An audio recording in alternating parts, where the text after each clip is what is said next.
All right, rolling all the way around. Yeah, Darren. Wait, what happened? He said, "Dang, are you shooting for YouTube or Netflix?" Oh yeah, he saw this overkill. That is funny.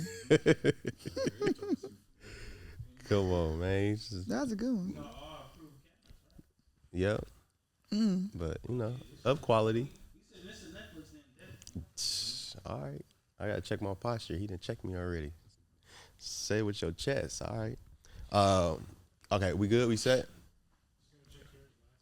For sure. What's going on, everybody? This is Dexx B's. You're just locked in with Full Creative Control, the podcast.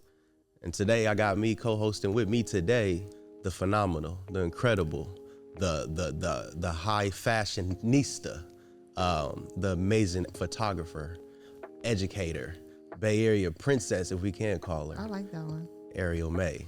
Thank you. How we doing? You got to put the hand claps in there. And I'm gonna do this. Like okay. y'all had that. I had this. Thank you. Okay. I'm over here smiling like a heart because that's like kind of weird watching you do it because you're always behind the scenes. So seeing you like talking and doing this is like, dang. It's wild. It's wild. This is definitely something that it's not, I don't want to say like a trial run because I want to really get into it. It's more, let's just call it a leap of faith. Okay, I like that. A leap of faith. Yeah. So that's good. Try to get it going, But first and foremost, thank you for joining me. Thank you for having me. This is, like you said, definitely something new for me. So I want to thank you for being on this journey with me and embarking on this alongside with me. Appreciate Of course. I wasn't going to tell you no. It was automatic yes. So when you told me you was doing it, I'm like, okay, bet.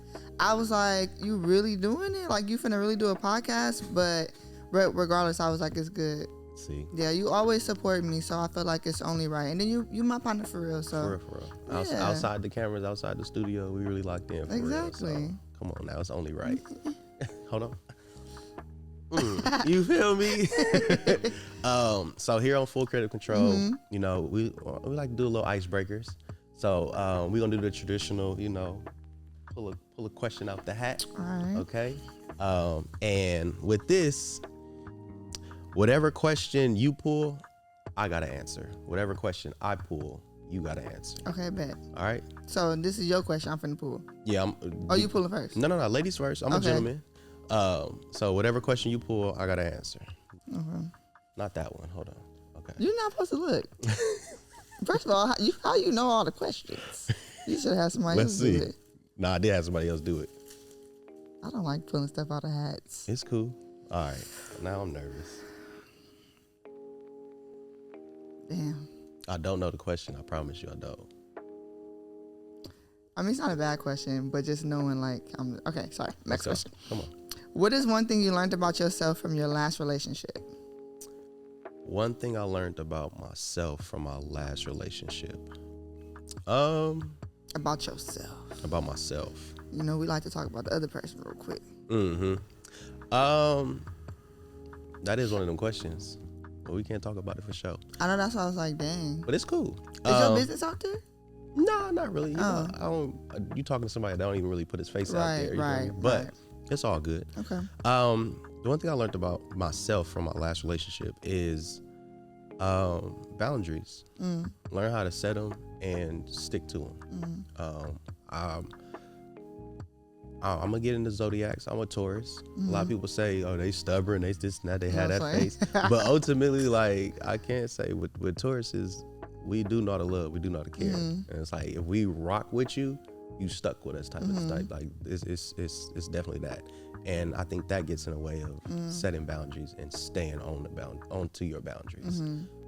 So I think my last relationship definitely not only brought that to the forefront that I had to focus on, but it's also still teaching me to this day. Yeah. You have to have boundaries for yourself.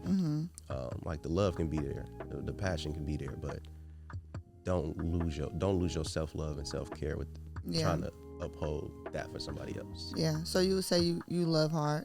Absolutely. Yeah. And absolutely. You didn't have no boundaries with that. You feel like you gave too much to where you forgot about yourself? Absolutely. Yeah. I found myself, and it's even being a parent. I'm a father too. So it's like wanting to pour into, my kids and pour into my spouse or, the person I show my vulnerability to. Like I pour into that a lot. Yeah. And how they feel throughout the day matters to me. So, and I'm like a healer, or like, and I'm kind of a control like freak a fixer? too. I can call it a fixer, but it also be kind of dangerous, where it's the point where I'm trying to control everything. You know, Controlling. yeah. I so, sneeze. bless you. Thank you. But it's also a controlling tact of it as well, because, but it's not like when you hear controller, it's like, oh, you want everything your way. Nah, I want you to be happy. So if I see that you sad, I want to try to control that to change that. You feel me? Yeah. So I would say boundaries. Would you say, are you calling it boundaries because it wasn't reciprocated? Okay. Absolutely. Because I feel like if you're in a relationship and each person is worried about what they're giving instead of what they're receiving, then it probably wouldn't feel like you need to set boundaries. But because what it sounded like is you was giving so much, but it wasn't reciprocated, you were pouring from an empty cup because you wasn't getting poured back into. Okay. And even like, see how I did that? Yeah, you feel me? Hopefully I'll get another question that's similar to this. Okay. But absolutely, it was more so, it was more of a give and take situation. And I'm not gonna say it in a way where it's like I was giving, and the person was taking. Like, no, it was, I'll give you a little, but I need you to give me more. Yeah. So, and I honestly feel like that's, I may be wrong. I ain't gonna speak for every relationship, but the day and age we in now, I feel like that's what a lot of relationships struggle with. Yeah, I think what I'm learning in my current relationship is, for myself, everybody, so we both in a relationship, you both have a part to play. And I think for women, naturally we can come into a relationship, I said this too, like we the prize, and we put like more pressure on the man to have to show up and do A, B, and C, and we feel like we can kind of just do more of the receiving. But because my boyfriend and I will say my current boyfriend, it's a joke, this is my baby, this is my baby mama, and my current wife. So, oh shit. My boyfriend that I'm with now, he's a prize, and so it kind of like checked me like, hold on, like I have a part on my end as a woman, receiving this man that I prayed for to, it's like stewardship, you know. I have to be a good steward over what I prayed for and like upkeep my end of the relationship. So all the things that a woman is supposed to do or how a woman's supposed to show up, like that is a role that I'm supposed to like manage. I think sometimes women come in and we like, shit, I'm the prize, he better this and he better that. But I was like, I got a prize too, so let me make sure I got my act right a little bit too. But I don't think that's common, you know. I think oftentimes the reciprocation isn't there, and we put more on the other person because we always worried about like, what am I gonna get? What do you bring to the table? And not thinking about like, what do you have? What do I have to offer as well? And we be selfish with what we have to give because we want to see what we're gonna get first instead of just giving. Yeah. I mean, for one, I applaud you on, recognizing your current boo. No, that's what I mean. It's a joke. That he is a prize, because being in a relationship is a reward for both. It's not a reward just for one person. So ultimately, y'all both a prize. Y'all both a blessing for each other. Sure. But I also look at how people do look at it like, oh, I need to, because it feels good to be taken care of. It feels good to receive something. Like, we take it back to being kids at Christmas. Like, you looking forward to this day because you know something under that tree is for you. You know, it's not for anybody else. So I get where people in relationships, women will say this. I'll say that. I can see how women are like, oh, I'm the prize, because you cater to your mama, you cater to your grandmother. Like, yeah, but let's also look at the reasons why we cater to the women in our life. What did the women do for us? Yeah. And not just even men, but what does women, these grandmothers, these mothers, these aunties do for us as children? Yeah. For them to get that accolade. Yeah. So it's like it's definitely a give and a take and a give and a take equally. So for sure. We are the prize. For sure. The Bible said he who finds a wife, come on, finds a good thing. Not she who finds a husband. Okay. So I was gonna put that out there. But I think I think sometimes, like, at least with our generation, like, we going about it the wrong way. I think it's always like, well, what can I get from this person? Or I want a man that got A, B, C, and D. And then, like, the woman who's saying that probably don't got A, B, C, and D. That's why she want a man to have it. I know, but it's like, were you so worried about what you're going to get from a person, and then that's what you focus on mentally, and then, like, what do you have to give? You know? So I do think everybody should have high standards on what they want in their partner. You should have your standards, and then we have preferences. I think a lot of times we focus on our preferences too much. Sorry, I'm bending up your paper, my bad. You might want to use that for somebody next time. We might hear that right. a little bit. Go ahead. Listen, but yeah, but I do agree with you. So you learned that you need to set boundaries. Yeah. Okay. Got you. On a healing journey right now. As you should be, black man. All right. It's your turn. I know. You gonna hold the hat. Oh, okay. And then I'm gonna pull a question. Who hat is this? That's Beyond Dead Stock. Oh. We're gonna talk about the sponsor for today, but let's just get into it. You might as well. Go Might ahead. as well, right? Sponsor for today. Shout out to Beyond Dead Stock. That's who's sponsoring this episode of Full Creative Control. Check them out at Beyond Dead Stock on Instagram. BeyondDeadstock.com. You can get all your latest merch that you see here, but also streetwears, Jordans, Yeezys, Bathing Apes. Check out the website, get fresh, get locked in, follow the page, rock with my guy. Appreciate you for sponsoring They got us. it. You feel me? Get you one to get you some. That's what we say. All right. I need a good question. Yeah, that was a good one. That was off the dribble. All right. You know me. Okay. Has anyone ever told you that you resembled a famous person? And if so, who was it? And do you see that resemblance? Yeah, I have got that a few times. So I used to get April Jones a lot. Okay. That's Omarion baby mom. I don't see it. I think maybe like our complexion, and I mean that's probably I really don't see it, but I used to get that a lot. And then somebody told me Angel Reese. I don't see that at all. And then somebody just told me yesterday cooking with Kaya. Cooking with Kaya. Cooking with Kaya. Okay. So I'm like, I don't see any of them, but I can see why they see something. Okay. Oh, and then the one I did see was what's her name? What's the girl, the lady who Kamora Lee Simmons, Baby Fat? One of her daughters, not the lighter one, the younger one. She got kids. Yes. I didn't know that. Okay. But one of her daughters, it was a picture that like everybody on Instagram was sending me one day, and in that photo, I think even Darren seen it. Like it was like I was damn near like that's not me, but it was just a photo. When I look at all her other stuff, I don't look like her. But that photo was scary. Have you? Okay, so I'm gonna ask this because this happened to me recently, and I forgot what's the actual term for this. But have you ever came across anybody Instagram or picture, and it's just like you literally thought that was you, and you had to really look into it, like, wait, that ain't me. But it's scary. Like it's like it's just, I don't know who she is, but she do hair and she like influencer. My cousin sent it to me because she's like, I thought this was you, and I was like, yeah, I thought this was me. So one time, yeah, and then the Kamora Lee Simmons daughter for sure. Okay, yeah, cool. Yeah, because I experienced that once. I have my boy Q. He sent me a page of a producer. He's a pianist and stuff like that, and Q, you know, he funny. He always send me like, bro, it's you, Quill. Oh, Quill Robinson. Yeah, I know Quills. So he always sending me like, bro, this look like you, or this might be your child. Look at the. But he sent me this one producer, and he was like, bro, this you. And for a moment, because I'm moving, I'm in motion. I look at it, I'm like, oh yeah, that is me. I remember that. And then I had to really like sit when I got home. I was like, hold on, where did he get that video from?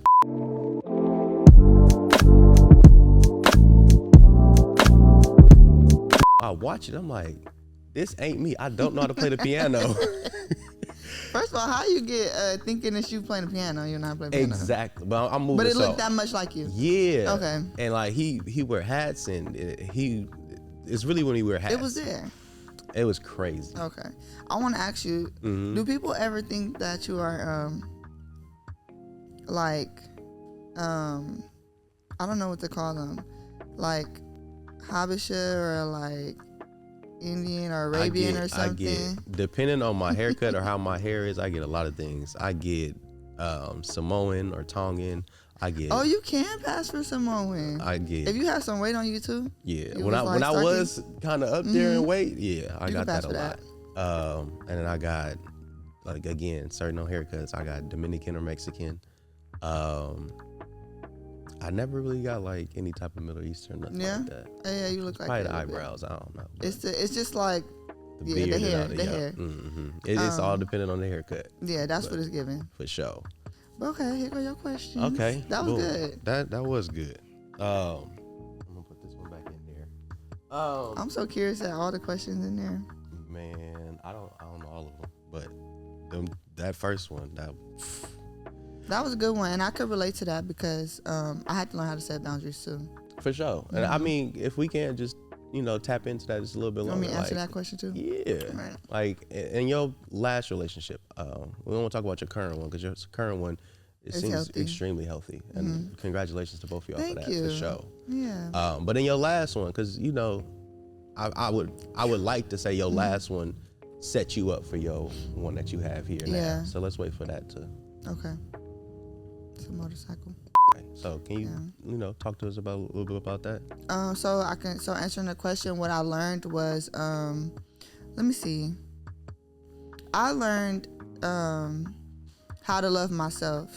So similar to you but different because in my last relationship I didn't feel like I was enough. I didn't feel worthy. Like I kind of forgot who I was, and I had got real small in my last relationship. I also, something that's a plus that I learned to take into my new relationship, I learned how to control my emotions because I feel like I was really emotionally unstable in that last relationship.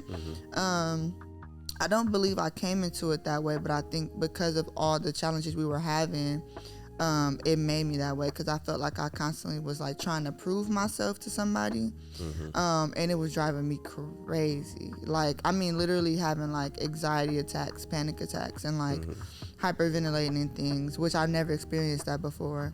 So I learned how to control my emotions in that relationship. I was like, I can't let certain things like round me up like that. I learned how to communicate because I was like, okay, maybe if I set the tone and communicate a certain way, it'll help guide the conversation and make the other person feel more comfortable. And those things I stuck with me. But I learned how to not settle and to just love myself. So coming out of a relationship with those, with the things that I've learned, I dated myself for like 2 years. And it was great. Like, even in that time of being single, I learned a lot too. And I mean, we had even had conversations about you dating yourself. Like, we spoke briefly about that, but like, when you say dating yourself, like, explain that just in a little bit more in depth. What you should be doing now. Which I should be doing now. That's why I'm asking. I think when I dated myself, I was like literally dating myself. Like, I took myself to the movies. Well, I love going to the movies anyway. That's the thing. Like, that's something I do for myself. I love going to the movies by myself, getting all my snacks, nobody judging me, sitting where I want to sit. I went to Warriors games by myself. I went to a comedy, like a Chris Rock comedy show by myself. I went to where did I go? Vegas to see the Usher concert by myself. Literally like Usher. things that you would do. Yeah. He didn't come with the cherries to you, did he? If you are familiar with Usher and his concerts, you know he always does the cherry challenge. He hand feeds women in his crowds a cherry, and things get pretty interesting. No. Okay, say less. Yeah. Just checking. But I was single, so it would have been appropriate. Would I have ate it? No. All right. But yeah, I went to his like just did things that you would normally do with somebody else and probably felt uncomfortable doing by yourself. I did that. Like, I got comfortable being uncomfortable to where I got so comfortable I loved it more than actually dating somebody. Like, I was so comfortable to myself, I was like, I damn near really ain't trying to date nobody right now. And it was just time I needed alone because I've always been a lover girl. So I was always in either a relationship or a situationship, like dating somebody, For sure. and never had time to be by myself. So dating myself was also learning things about myself that I need to work on, and also learning things about other people that I'm not willing to accept. Yeah, so it's a lot. It's a journey because it get lonely. And I think the hardest part was, you know, we all meant to have somebody. We're human, so we're not supposed to be alone. So the hardest part is like accepting being alone and by yourself. And then at nighttime is when it hit. I was just about to say. At nighttime is when it hit. So that's the hard part. Yeah, that's what literally I was gonna let you finish and ask you, like, being alone. Definitely, like it's different being alone. Like, okay, in the daytime, you know, you may have your friends you can talk to, or you know, even just pop out and go somewhere. But when it's lights out, it's time to go to bed, and all those thoughts and the thing, you just replaying stuff in your head, and it's that shit like that. You ain't got nobody to text you. Yeah. But then on the flip side, I used to enjoy waking up to no text messages and like not having a responsibility to like worry about somebody else other than my daughter. So it was like I kind of was in a space where I was like, this is cool. Like I don't got to worry about overly communicating something, like having to always check in. Like I'm straight, and I was enjoying that for a while, just being able to worry about myself, because I'm the type of person that put other people's feelings before me. I don't know if I could say used to, but like that fixer spirit too that you was talking about, always trying to like help and save somebody. I had that like saving spirit. I was always that, and I never really poured into myself. So I was enjoying finally being able to pour into myself. But because I'm always trying to do stuff for other people and like I'm fulfilled doing like taking care of other people, it was like challenging, because I'm like, okay, calling my friends like, how you doing? How can I be a better friend to you? Just like trying to figure out something I can do to like serve and take care of other people. For sure. So that was challenging. I think that's where I'm at in my stage right now, is where I'm applying that fixer mentality to myself, which is hard, because you know I still I wanted to still help out in my last relationship, and to some type of extent, but it was like I was told by a lot of people, it's just like, that's not your problem no more. Like, you gotta focus on yourself, you gotta fix yourself. And I finally stepped into that, and now I can say right now, it's just like I'm doing things that make me happy. Yeah. I'm focusing and tying in on things that fulfill me. And I feel like I'm not gonna say a better person. I'm walking into that, but I feel more fulfilled that way, which is good. So, is it more complicated with your situation because your last relationship was who you have children with? With me, that's not who I had my daughter with. So it wasn't like no attachments there. But I feel like for you, that's all your kids saw. Yeah. So is it? I'm going too deep. I'm actually, this is a real question. I'm really curious. Come on. Okay. So is it more difficult because now you have to, you putting yourself first, but does it also feel like now your kids are like, it definitely, you putting them kind of behind you? Not really, but you get what I'm saying, their feelings? No. It's definitely more complicated, and it's definitely a more of a challenge because my last relationship came from a family setting. So yes, my kids have to see their mother and their father in two separate places. They have to see, their mother and their father do things separately. So, I have conversations with my kids. Like them boys is my best friends, and we talk as such. And not, so I have this thing, when I talk to my kids, I ask them, you want me to talk to you like a child or like a kid? You want me to talk to you as my kids, or do you want me to talk to y'all as grown men, young adults?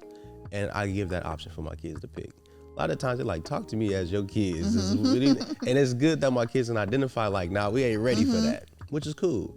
But we broke down everything. We had conversations about what's to be expected, or nothing's gonna change. Like, I'm not far from my kids. I moved out, but I didn't move far. I didn't want to be far from my kids. Yeah. Like, I didn't want to alter their life completely. Yeah. I come from a broken home where everything was just completely distance. It's just like seeing my dad or, getting back with my mom. Like, it was hard. And I didn't want that for my kids. Like, I didn't want none of this for my kids. But if we're going to go this route, I'm going to try to make it easy transition as possible for the boys, which is moving that way.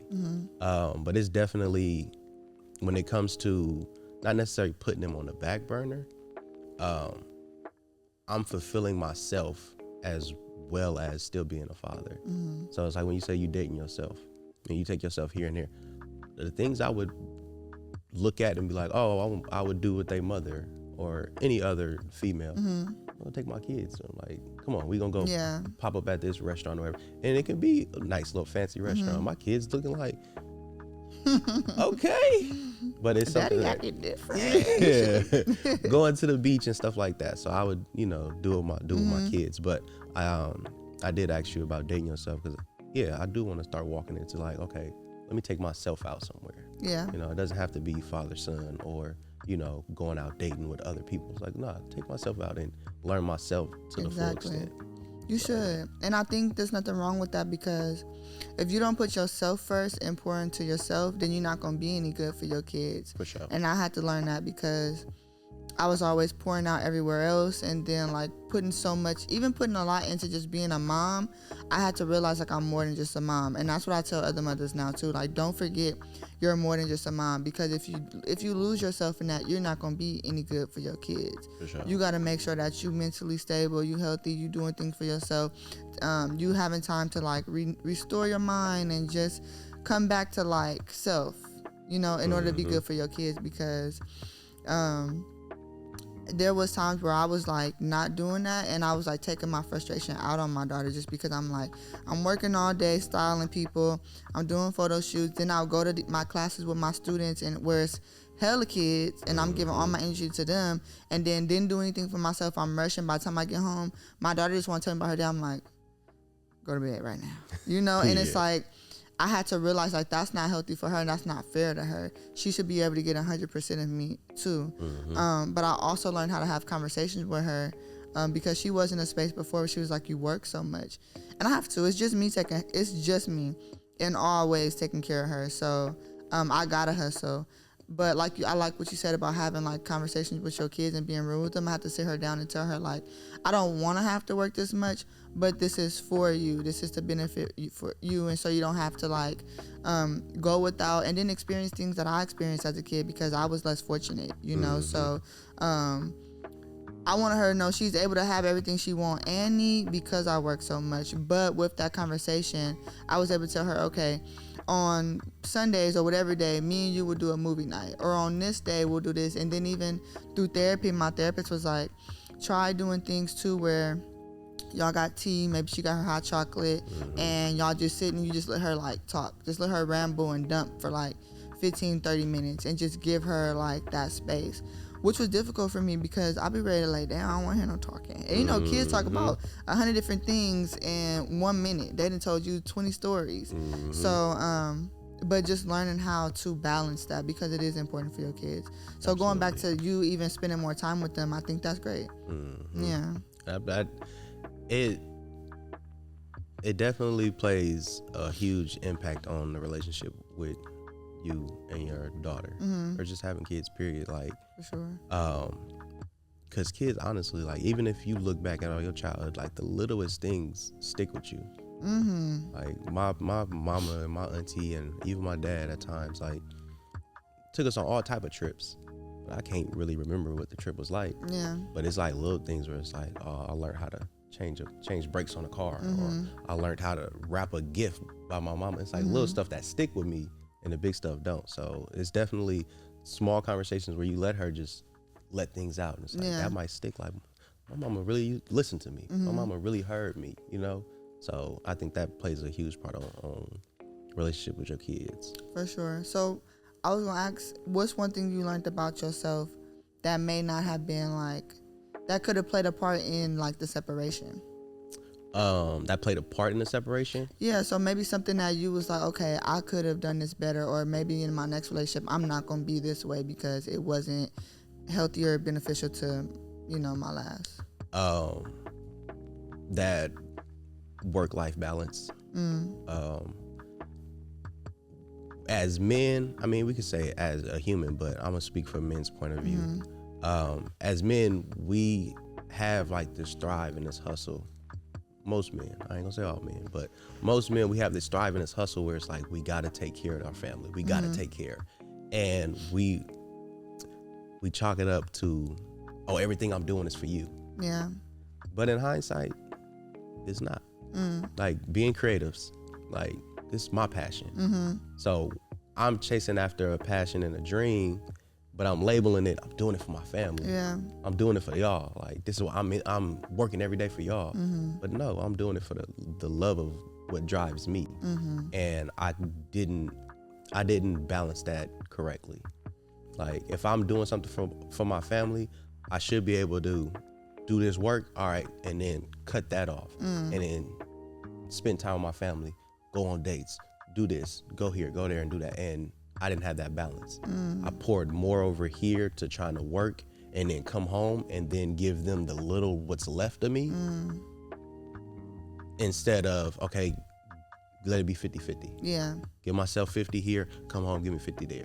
And then balance it off. 80-20 or whatever, how to get that. I didn't do that. And I can say with my last relationship, yeah, that tainted it a bit. I didn't, it was moments where I didn't prioritize her. But what I also can say is just how I can identify that now. I didn't identify it when it was too late. Yeah. I identified when it was, all right, I need to switch Still a this chance. up. Yeah. And I focused on that a little bit. I want to say probably like a year into our marriage. Like, I started to like, you gotta find a balance, bro. So with me trying to find that balance, it was shaky grounds, and it didn't. Maybe I did find out a little too late, but definitely I can identify that I played my part with trying to handle work and handle a family as well, and I didn't do that. I didn't do the best part of it. I didn't do the best I can in that department. Do you feel like now that you're single though, are you working more? Yep, and that's unhealthy. Because I'm working more to distract from what I need to be dealing with. I can identify that. I'm in therapy now, so. Oh, are you? Yeah, shout out to my therapist. Is it? Shout out to my therapist too, Miss Cheryl. Come on. Yeah. This your first time in therapy? I did couples therapy, but this is the first time in therapy that I've By yourself? focused on everything I'm going through. Okay. Sure. You have a man or a woman? I have a woman. Really? How's that? Did you want a woman? I wanted anybody of color. I'm gonna be honest with you. Gotcha. I had consultations with probably like 3 male therapists, and it just didn't click. Like, it was. Were they older? It varied. It's like I had consultation with one that was younger than me, one that was around the same age as me, and then one that was, he's my granddaddy. You keep talking, man, and you shut the fuck up. Okay. And I just didn't see a fit. And then I was just like, you know what? Because I didn't want to. I always wanted to like come from a male's perspective. Like, when I'm going through, I'm a man. I need to figure out. And so I didn't look into any female therapists. But I was like, this ain't working. I kind of gave up because I come from a place where it's like, I don't need therapy, bro. I'm gonna figure this out on my own. Like, that's my motto through life. Like, you gonna figure it out on your own. Like, since high school, I had principals telling me, you ain't finna graduate. Don't tell me that. Don't tell me I can't do something. I'm gonna turn around and do it. And I ended up graduating early. So that's right. that I just start. That's how I would move about. But I was like, you know what? Stop trying to tailor to just men. See who fits for you. And I came across my therapist now, and she literally, like, she's unbiased. It's not like, she knows how to listen to me and then extract the bullshit from me and then tell me, okay, this is bullshit, but let's talk about it. And then give me a different hindsight of it all. And then also she let me know, like, you are very aware of what's going on in your life. You just run from it. And that's what I do a lot of that. And my running from it is just keeping busy, trying to stay working, stay busy, stay doing this, stay doing that. And I'm not truly sitting in what I need to go through. So it's like, it's one thing to sit in your problems, sit in bullshit. My dad told me this. He was like, it's always people that's in some shit. and then you got other people that's going through some shit. So it's like you either gonna be that person just sitting in your shit, or you just gonna go through your shit so you can get to that final destination. Do you think that's a man thing? Well, so even when I was hearing you, like the men didn't click. You and your mom close? Absolutely. Okay. I only asked because for me, when I was looking for a therapist, I tried to find a man first. I was like, maybe I just need like a man perspective. Like maybe it is something in me I'm not getting, and maybe I can get another perspective from a man. But it just wasn't working. The first guy I had, I just felt like he was listening to me, and I felt like I was talking through my own stuff, and I was like, I'm kind of like counseling myself. Then I had a woman, but anyway, I have this woman now who kind of reminds me of my grandmother. And my grandmother was the person in my life before she passed that was like my best friend. She was my mom. She was like the person I can go get godly counsel from, all the things. So I realized when looking for a therapist, I wanted somebody that was going to not replace that, but kind of meet me back right there. And so that's who my therapist is now. I've been in therapy for 3 years. Okay. And I thought therapy was something that was like, you go for 6 weeks, you figure out the problem, and then you're done. But my therapy kind of then turned into like my life coach. But anyway, I was asking, do you think that's like a man thing when it comes to like running from your problems or trying to keep yourself busy instead of like facing it? Or you think that's just something? Absolutely. Yeah. I'm gonna say it. It is. I think it's a man thing because in society we fall into it. We gotta be strong. We gotta be the leader. We gotta be, the one that can take on a battle and win the war. Like, yeah, but in reality, like, nah, we ain't got all the answers, so we gotta seek it from somewhere. And in the community that we grew up in was like, we looking towards, me personally, we looking towards the people that don't have the answers. The people that are just living life because of whatever social status it is. Yeah. When it's like, nah, like, honestly, you can get your best advice from the person you're not looking up to. That garbage man that's picking up your garbage may know a whole lot of game to get you through. You feel me? Picking up the garbage? Come on now. Like, he know more than somebody that's just hanging out with all the kids at the corner that got the best car and want to be looked up by people that's lost. I ain't gonna say lost, but people that, still finding their way. Something, yeah. Exactly. So that's what really pushed me to therapy, is like accepting that you don't have all the answers. And some things you can't figure out by yourself. It takes a village for sure. Yeah. So so jumping into therapy, I don't shy away off of that at all anymore. Good for you, because I feel like it's common for men to say what you said, like, oh, I don't need a therapist, or I don't need therapy. And I think people look at therapy as like something so negative, like it's something wrong with you if you in therapy, or you got mental issues if you in therapy. But now I do see therapy and just mental health becoming, it's kind of becoming trendy, but it's a good trend. Like, for people sure. are like becoming aware of like the importance of mental health and like seeking therapy, seeking help, counsel, whatever you want to call it. So I commend you for that, because that's not something easy to do, to even say, yes, I need a therapist, and then to take the time to find one and actually like, because finding a therapist is like dating. Oh, for sure. So that's, at some point you kind of just give them, I'm gonna do something on my own. But for you to get through all the steps to actually now say, I have a therapist, I'm proud of you. I'm working on it. I'm still in the woods, but I'm working on it. But it's absolutely something I think everybody should dive into. And I see a lot of people looking more into it. And I was just having a conversation with my boy. It was like, because I told him, like, I'm seeing a therapist.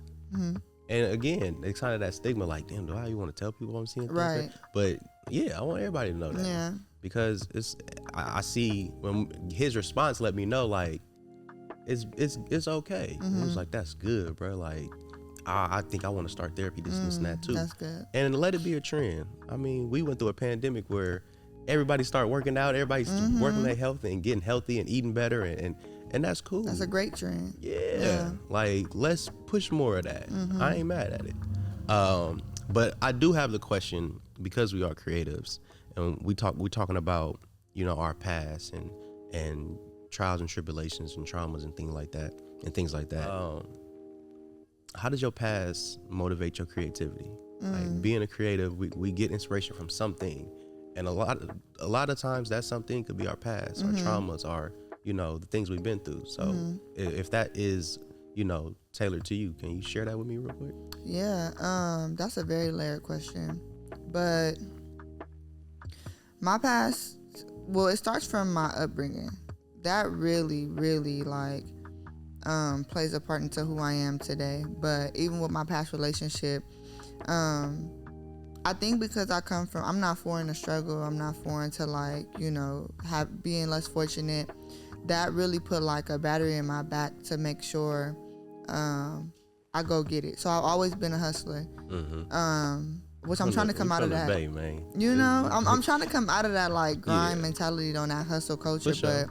But that's always been a part of me. And early on, because I always had to hustle, I wasn't afraid to, like, take risk and do things. And then also coming from such a, like, dysfunctional household, I just wasn't afraid to, like, fail and take risk and, like, put myself out there because I felt like I had nothing to lose. And so with that encouraged me to, like, try everything, do everything. I didn't really feel like I had a limit to nothing. So coming from all of that and starting, like, being a stylist, that was the first thing I did creatively. I was like, I might as well, like, what I'm gonna do, I didn't go to college like I wanted to do. I'm working as a receptionist. I had my daughter early. Shit, I might as well just try it. And then once I seen, like, all I had to do was just do it, I was like, okay, well, let me try this. Then I did the photography. I'm like, okay, well, let me try this. Let me start making workshops and people buying tickets. Like, it was just, like, everything I tried to do because I was like, I'm not afraid of what can not happen. It ended up happening. But I think that plays a part from my upbringing because I just never really had nothing. So I never really felt like I had anything to lose. And then I watched my mom hustle and grind to be able to provide. So for me, I feel like in order to get something you want, you got to hustle. So you got to put the work in to go get it. So I think that's how that plays a part. When it comes to my last relationship, I think I had got really small because that person had insecurities and felt like there was, like, times he would say, like, dang, I feel like you gonna get somebody who can invest into your business, or you're gonna get somebody that's, like, on this doing the same thing as you, or, like, because he wasn't a creative at all. And I think it made him feel, like, very insecure when I was going doing certain gigs. If I was to come sit down with another dude and talk, like, whatever it was just like, is she finna move on because somebody else that's on her level or, like, doing a little bit better than him? And that used to make me kind of, like, dim my light some and feel like I shouldn't be doing as much, or, like, I gotta, like, change some of the things I'm doing to, like, cater to his feelings. But coming out of that, I'm like, no, you need a man that's confident. You need a man that's gonna be sitting right there like, baby, go do that, have a good one, trust in me, and, like, help, like, really encourage and excited about what it is I'm doing. And that encouraged me to start finding a man that's confident. Like, and I did. And now it's like, he with me, I'm going to do these news stations, he right there, like, getting in the angles. Like, I got to make sure he not coming in the wrong camera, because that's how supportive he is. Or even with stuff like this, he dropping me off, he like, knock it out the park, you gonna kill it, this is what you do, praying with me this morning, like, reminding me of, like, my voice is something that's becoming like my tool and my gift and things that I use. So and then we doing stuff together, like business stuff together, and he putting me on, like, putting money in my pocket, like, you good at this and that, let's do this, like, so my last relationship had the game like that, like, had it twisted. And I had realized, like, I need somebody confident. So that's how my past plays a part in, like, what I do creatively. I had realized, like, I don't need to change anything. It's just the people that I'm giving the things to, or that I'm sharing stuff with or surrounding myself with has to change. Yeah. That was long-winded. Nah, but I tried to really give it to you real quick. Nah, but you know what? That works. Yeah. And that's perfect. And when I say that's perfect, because it sounds like your support team grew when he walked into your life. I feel like I got full creative control. Come on, y'all see that plug? Come on now. But yes, that's good. And is that something, like, you prayed about, you manifested, or is it just something that kind of walked in your life? For sure, no. I definitely prayed about it. For sure. Definitely prayed about all that. Just especially like the type of man I want to like my partner. I definitely prayed heavy on somebody who's confident, somebody who's aligned. I always said like it can be a 9-to-5 person, but I want somebody that like love what it is that they do. For sure. Preferably somebody in like corporate or something tech. Okay. But I was like somebody that love what they do, somebody who's stable. It could be a 9-to-5. Now my preference was like an entrepreneur or businessman, but a successful one, because we both can't be trying to figure out this entrepreneurship life. It's a struggle. For sure. But I was blessed to get a businessman, an entrepreneur, like started his business from the ground up. It's a nonprofit, very successful. Like he living very well off of that. And so that was a plus and a blessing, because I'm dating another entrepreneur, a business person, and we able to like build together, do business together. He understands, even though he wouldn't consider that like creative, my creative side helps his business, and then his like more like, I don't know if you call that like analytical and structured business helps my creative side. So like I am what he needs and he is what I need, if that makes sense. So I did pray for that. I did, and God blessed me with it, and it did just walk in when I wasn't looking for it. That's the best time, for real. For sure. See, what I just learned something about you. Did you? So for me, I thought photography came before the styling. No. Styling was there. I was styling, and then my homegirl was shooting for me. I was like, I got this idea. Can you come shoot these models? I'm finna style. And then she got too busy, and I'm like, damn, I gotta wait for her or schedule around her. I'm like, I got too many ideas, and I was writing them down. You know, when you write them down, it's like you ready to check them off. For sure. So I had just went on Craigslist and got me a little camera bundle, and I was shooting like landscape and random people on the street, like on my lunch break, to try to teach myself how to do it. I went on YouTube University. And then I just started shooting my own projects, and people was like, oh, you shoot? And I was like, yeah. And they was like, well, how much you charge? I was like, I get some money from it. Come on now. So I was like, okay. Then I started adding in like I style and shoot. So people was coming to me for like that double whammy. And I'm a lady, so it make people feel more comfortable. Triple threat. Come on now. What camera was that bundle? What did you start off with? It was a Canon. It was like a Rebel T6. T6? Yeah, and it came with like the 2 lenses. Okay. And I only shot with that. Like majority of my work is with that and 1 lens. Okay. And Darren was showing me a lot too. When I met Darren and I started getting to know him, he was showing me studio stuff, some editing stuff, telling me about lenses, because he used to be like, damn, you only shooting with that 1 lens? But he used to be like, your work is good with this 1 lens. That's crazy. That sound like Darren. Shout out to Darren. He actually gave us the space to shoot this podcast, Elevate Kreative. So special shout outs to you, bro. Thank you. Look how I plugged that. That was Come smooth. on. You getting good at this already. Look, check this out. Well, that's the time for the day. I truly do appreciate you coming out, sitting down and chopping game with me. Giving full creative control what we could talk about and what we can, give to the masses. Before we sign off, I do want people to tap in with you that don't know about you, although everybody know about you. Everybody don't know. Man, come on now. Where they can find you. And I also want to talk about, just quickly, like, what's coming next for you. You was just on TV. We're not finna just not talk about that. Okay. I was looking on your Instagram and I was watching the kids that was modeling, and shout out to Chris. That's my little spirit animal. Right, when you said that, I was cracking up. Chris is funny. That boy, he had it. He really stepping on it. Chris is hilarious, right? But yeah, what can we expect from you next? So I also have a podcast, as you know, and I'm putting this out to the world, coming on my podcast next. We there. What else? I was trying to think, should I put this out? I actually don't care. I'm writing a book. Okay. My second book. It's gonna be like a devotional / self-guided journal for creatives, for anybody, but my target is like creatives and entrepreneurs, where I'm sharing like my journey and testimony and giving prompts of like how they can like take from my journey, apply it to their life, and the whole book is just about growth. So I don't want to give too much. For sure, don't. But it's like, it's gonna be raw. I'm really excited about the setup and like how I'm like creating it, like metaphorically. Okay. That makes sense. Yep. What else? I think just like doing more work for the community. Okay. too. Like I love doing stuff for the kids. I want to start doing some of that stuff for adults because I realize how beneficial it is for us to explore creatively and use our imagination and just step out of like the world. Mm-hmm. And then that's damn near it. Y'all can find me on social media on Instagram at Ariel.Meii. Meii is Meii.